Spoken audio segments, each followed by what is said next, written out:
दोस्तों, फ्रांस की तरफ से एम का फाइटर जेट और तेजस मार्क 2 की सबसे बड़ी प्रॉब्लम को सॉल्व करने के लिए अब हाथ बढ़ाया गया है और भारत को दो बड़े ऑफर फ्रांस की तरफ से दिए गए हैं। इसके अलावा चीन की तरफ से PL-15E मिसाइल की रिवर्स इंजीनियरिंग की आशंका जताई गई है। साथ ही इसकी जांच में भारत के द्वारा जापान को मंजूरी देने पर भी नाराजगी जाहिर की गई है। साथ ही जहां एक और ग्रीस के साथ भारत की नजदीकियां बढ़ रही हैं और एक नया संगठन आने वाले समय में हमें बनता हुआ दिखाई दे रहा है, तो वहीं एक और नए संगठन को रिवाइव करने की चर्चा इस समय तेज हो गई है। डिफेंस और वर्ल्ड अफेयर से जुड़ी इन सभी खबरों के बारे में इस वीडियो में डिटेल में बात करेंगे।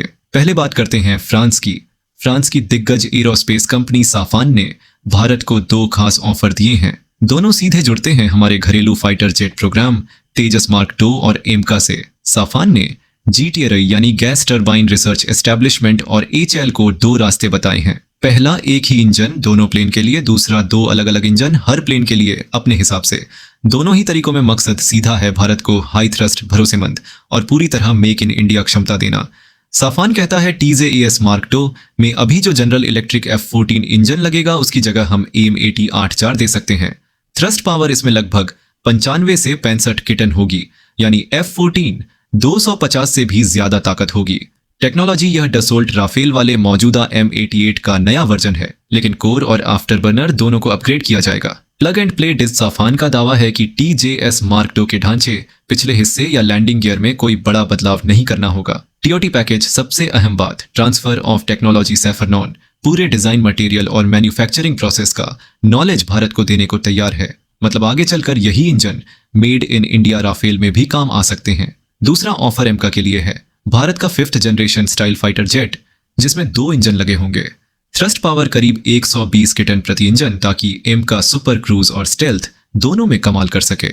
कस्टम डिजाइन, यह इंजन एकदम शुरू से एमका की जरूरतों के हिसाब से बनाया जाएगा। कम धुआं, ज्यादा फ्यूल एफिशिएंसी, रडार पर कम सिग्नेचर। डेरिवेटिव वर्जन, यही इंजन थोड़ा छोटा करके तेजस मार्क 2 में भी लगाया जा सकता है, बस 15 से 20% कम थ्रस्ट के साथ। इससे R&D का वक्त और पैसा दोनों बचेंगे और स्पेयर पार्ट साझा रहेंगे। इससे भारत को क्या फायदे होंगे, चलिए इसे समझते हैं। पहला, सेल्फ रिलायंस। TOT के बाद भारत अपनी फैक्ट्री में यही इंजन बना पाएगा। इससे विदेशी सप्लायर पर निर्भरता कम होगी। दूसरा, कॉमनैलिटी, एक ही टेक्नोलॉजी प्लेटफॉर्म, दोनों से मेंटेनेंस आसान और सस्ता होगा, चाहे तेजस हो या एमका। तीसरा, फ्यूचर प्रूफिंग, 105 किटन और 120 किटन जैसे थ्रस्ट रेंज में जाना, मतलब आने वाले 2-3 दशक तक एयरफोर्स को नई अपग्रेड की जरूरत नहीं पड़ेगी। चौथा, रफ्तार में बदलाव नहीं, M884 प्लग एंड प्ले होने से तेजस मार्क 2 टाइमलाइन पर कोई असर नहीं पड़ेगा। प्रोजेक्ट डिले का खतरा कम हो जाएगा। हालांकि यह डील इतनी आसान नहीं है, इसमें कुछ चुनौतियां भी हैं, जैसे कि cost negotiation. Saffron high end tag दे रहा है, लेकिन कीमत भी उसी हिसाब से होगी। भारत को समझदारी से बार्गेन करना होगा। दूसरा, टाइमलाइन, इंजन डेवलपमेंट में टेस्टिंग लंबी चलती है, अगर डेडलाइन खिसकी तो पूरे जेट प्रोग्राम पर असर पड़ेगा। तीसरा, टेक ट्रांसफर की गारंटी, कागज पर TOT लिखना आसान है, असली सवाल है कि क्रिटिकल मटेरियल टेक्नोलॉजी कितनी गहराई तक मिलेगी। यूं तो डिफेंस के क्षेत्र में भारत और फ्रांस की दोस्ती कोई नई नहीं है। 1980 के दशक में मिराज 2000, फिर जैगवार के जॉइंट वर्क और हाल ही में राफेल। हर बार दोनों देशों ने साथ काम करके टाइम और क्वालिटी दोनों में बाजी मारी है।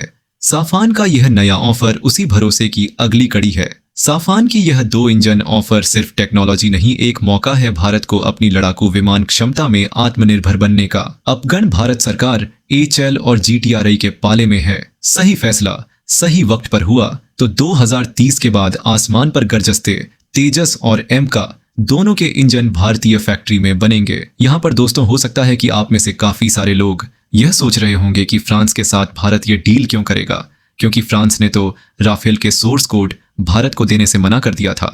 तो आपको बता दें कि भारत और फ्रांस के बीच साल 2016 में जो राफेल डील साइन हुई थी, वह गवर्नमेंट टू गवर्नमेंट डील थी और उसमें टेक्नोलॉजी ट्रांसफर इंक्लूड नहीं था।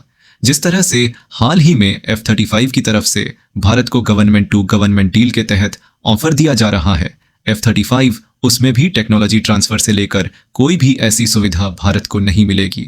यही डील राफेल के साथ भी हुई थी, जिस वजह से इसकी प्राइस काफी ज्यादा बढ़ गई थी, क्योंकि भारत को इसमें लगने वाले सभी हथियारों को भी फ्रांस से खरीदना पड़ा था। अमूमन कोई भी देश अपनी एडवांस फाइटर जेट की तकनीक किसी दूसरे देश को नहीं देता। फ्रांस की भी यही नीति है, वह कभी भी अपने हथियारों का पूरा सोर्स कोड किसी को नहीं देता। साथ ही भारत की तरफ से सिर्फ 36 फाइटर जेट खरीदे गए थे। अगर इनका प्रोडक्शन भारत में होता, वहीं भारी संख्या में भारत इसको खरीदता, तब फ्रांस इसे देने को राजी हो जाता। हाल ही में भारत की तरफ से सिर्फ रिक्वेस्ट की गई थी कि हमें सोर्स कोड मिल जाए, जिससे हम अपने स्वदेशी हथियारों को भी राफेल फाइटर जेट में लगा सकेंगे, जिसके लिए फ्रांस ने मना किया, लेकिन साथ ही यह भी कहा कि भारत ब्रह्मोस जैसी मिसाइल को राफेल में लगा सकता है और इसमें हम भारत की मदद करेंगे। तो यह थी सोर्स कोड की पूरी पिक्चर। रही बात इंजन ऑफर की, तो एक नया इंजन भारत के साथ मिलकर यहां बनाने की बात हो रही है और उसमें फुल टेक्नोलॉजी ट्रांसफर भारत को ऑफर की जा रही है, इसीलिए यहां पर टेक्नोलॉजी भारत को मिलेगी। दूसरा, भारत के पास ऑप्शन काफी लिमिट है। फ्रांस के अलावा भारत अमेरिका के साथ जा सकता है, जिसने 100% टेक्नोलॉजी ट्रांसफर करने से पहले ही मना कर रखा है। अब अमेरिका के बाद भारत के पास ऑप्शन बचता है ब्रिटेन का। ब्रिटेन ने भी फ्रांस की तरह 100% टेक्नोलॉजी ट्रांसफर का वादा किया हुआ है।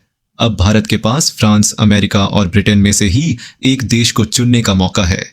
ऐसे में क्या भारत को फ्रांस के ऑफर को एक्सेप्ट करना चाहिए या फिर नहीं? इस पर अपनी राय कमेंट बॉक्स में लिखकर बताइएगा। बढ़ते हैं हमारी अगली खबर की तरफ। अभी तक ग्रीस के साथ मिलकर एक नए संगठन बनाने की बात हो रही थी, लेकिन दूसरी तरफ RIC को फिर से रिवाइव करने की बात रूस की तरफ से कही गई है।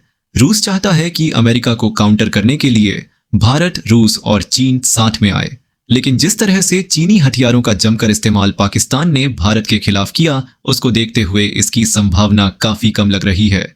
लेकिन वर्ल्ड पॉलिटिक्स की यही खासियत है कि कुछ भी यहां पर दावे से नहीं कहा जा सकता। रूस ने RIC को रिवाइव करने की इच्छा जताई है। अगर चीन कुछ मेजर स्टेप लेता है और पाकिस्तान को दी जाने वाली मदद को रोकता है, साथ ही यूनाइटेड नेशन में भारत की मदद करता है पाकिस्तान के खिलाफ, जो कि बहुत मुश्किल है ऐसा होना, लेकिन अगर चीन ऐसा करता है तब हो सकता है कि RIC साथ में आ जाए। दूसरी तरफ चीन अपनी नाकामी को छुपाने की पूरी कोशिश कर रहा है। हाल ही में चीन के डिफेंस मिनिस्ट्री के प्रवक्ता झांग जियाओगांग ने एक प्रेस कॉन्फ्रेंस में कहा कि PL-15E मिसाइल जो पाकिस्तान को दी गई है, वह असली PL-15 नहीं है। यह एक एक्सपोर्ट वर्जन है, यानी विदेशों के लिए बना हुआ कमजोर वर्जन। इस मिसाइल को चीन और दुनिया के कई डिफेंस शो में दिखाया भी गया है। असल में यह वही मिसाइल है जो पाकिस्तान अपने JF-17 ब्लॉक 3 और J-10C फाइटर जेट्स पर इस्तेमाल कर रहा है। हाल ही में भारत और पाकिस्तान के बीच एक झड़प के दौरान भारत को यह PL-15E मिसाइल लगभग पूरी हालत में मिल गई, यानी इसका सेल्फ डिस्ट्रक्शन सिस्टम फेल हो गया और मिसाइल सही सलामत भारत के हाथ लग गई।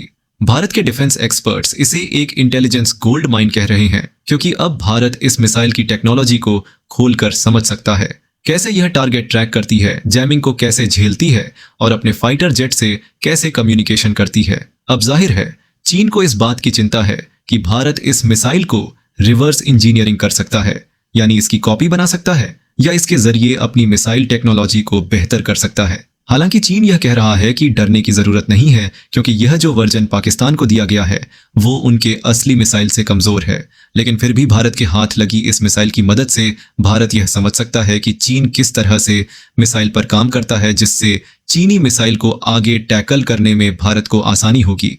इसके अलावा इसमें कुछ ऐसी खास चीज हो जो भारतीय मिसाइल में नहीं है, तो भारत उसे अपनी मिसाइल में भी इंक्लूड कर सकता है। यही कारण है कि दुनिया के काफी सारे देश चीनी तकनीक को समझने के लिए इस मिसाइल पर रिसर्च करने की रिक्वेस्ट भारत के सामने रख चुके हैं, जिसमें अमेरिका जैसा देश भी शामिल है और France, Canada, UK, Japan, New Zealand ने भी इस मिसाइल को समझने में दिलचस्पी दिखाई है। लेकिन सिर्फ जापान को ही भारत की तरफ से अभी तक इजाजत दी गई है।